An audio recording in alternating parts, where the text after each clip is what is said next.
जय श्री कृष्ण। मैं पुनः आपके समक्ष भगवद गीता का श्लोक लिए उपस्थित हूँ।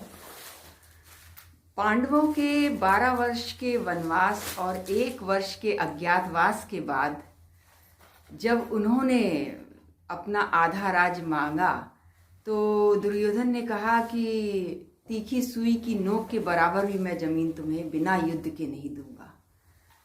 तब पांडवों ने माता कुंती के आज्ञा के अनुसार युद्ध करना स्वीकार किया।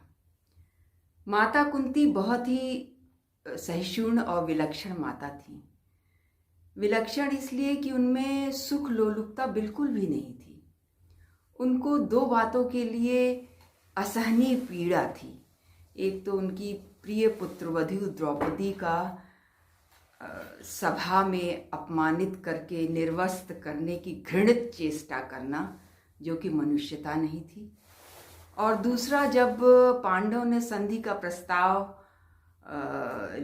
लेके वो भगवान कृष्ण हस्तिनापुर गए तो कौरवों ने उनको बंदी बनाना चाहा।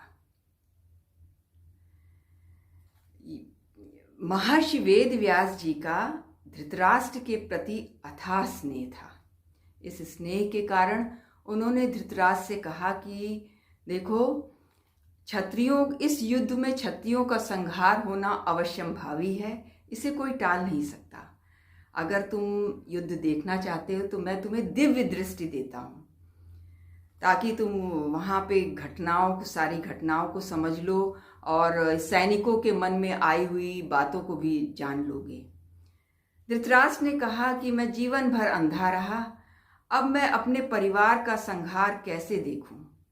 मगर मैं ये जरूर जानना चाहता हूं कि वो युद्ध कैसे हो रहा है, क्या हो रहा है। इसलिए अगर आप देना चाहते हैं तो मेरे मंत्री संजय को दिव्य दृष्टि दे दीजिए। संजय का जन्म गवलगढ़ सूत से हुआ था, जो कि महान धर्मात्मा और ज्ञानी थे। धृतराष्ट्र ने संजय को दिव्य दृष्टि प्रदान की और भगवद गीता के प्रथम अध्याय का प्रथम श्लोक है, धर्म क्षेत्रे कुरुक्षेत्रे समवेता युत्सवः मामकः पांडवाश्च किम कुर्वत संजय। धृतराष्ट्र बोले, धर्म क्षेत्रे कुरुक्षेत्रे, धर्म क्षेत्रे धर्म भूमि, कुरुक्षेत्र कुरुक्षेत्र में, समवेता माने इकट्ठे हुए, युयुत्सव युद्ध की इच्छा वाले, मामका मेरे, च और पांडवा पांडुपुत्रों ने, एव भी के माने क्या, अकुर्वत किया। धर्म क्षेत्रे कुरुक्षेत्रे, कुरुक्षेत्र को धर्म क्षेत्र कहा गया है। बहुत से देवताओं ने उस जगह कुरुक्षेत्र में तपस्या की थी। राजा कुरु ने भी वहां तपस्या की थी, तो वो युद्ध भूमि पूरी धर्ममय भूमि हो गई थी। इसीलिए कुरुक्षेत्र के साथ धर्म क्षेत्र जोड़ा गया है। हमारी वैदिक संस्कृति बहुत विलक्षण है।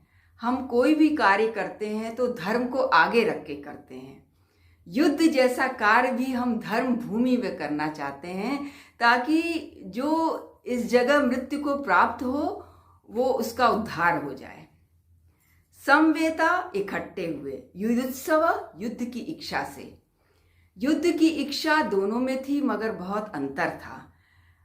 दुर्योधन में युद्ध की इच्छा इसलिए थी कि वो कुछ भी राज का एक टुकड़ा भी पांडवों को नहीं देना चाहता था। और पांडवों को युद्ध की इच्छा इसलिए थी क्योंकि इन लोगों ने उनको आधा राज्य नहीं दिया, तो युद्ध करना जरूरी हो गया था। मामका, धृतराष्ट्र कहते मेरे पुत्र, पांडवाश्च पांडव पुत्र। धृतराष्ट्र के मन में मेरे और पांडव एक अपना और पराया का बड़ा द्वैधी भाव था, और ये द्वैधी भाव के कारण उन्होंने अपने पुत्रों के लिए मामका शब्द का प्रयोग किया और पांडव पुत्रों के लिए पांडवा का। प्रायः देखा जाता है कि जो भाव मन में रहते हैं वाणी से वही बाहर निकलते हैं। इस द्वैधी भाव कभी भी नहीं रखना चाहिए। इससे स्नेह नहीं रहता, कलह होती है। फिर धृतराष्ट्र पूछते हैं किम कुर्वत, क्या किया। वो संजय से सब कुछ जानना चाहते हैं, कौन कौन सी घटनाएं हो रही हैं, कैसे हो रही, सब जानना चाहते हैं। धृतराष्ट्र के इसी द्वैधी भाव के कारण, द्वेष के कारण ही 100 के 100 कौरव मारे गए और पांडव एक भी नहीं मारा गया। जय श्री कृष्णा।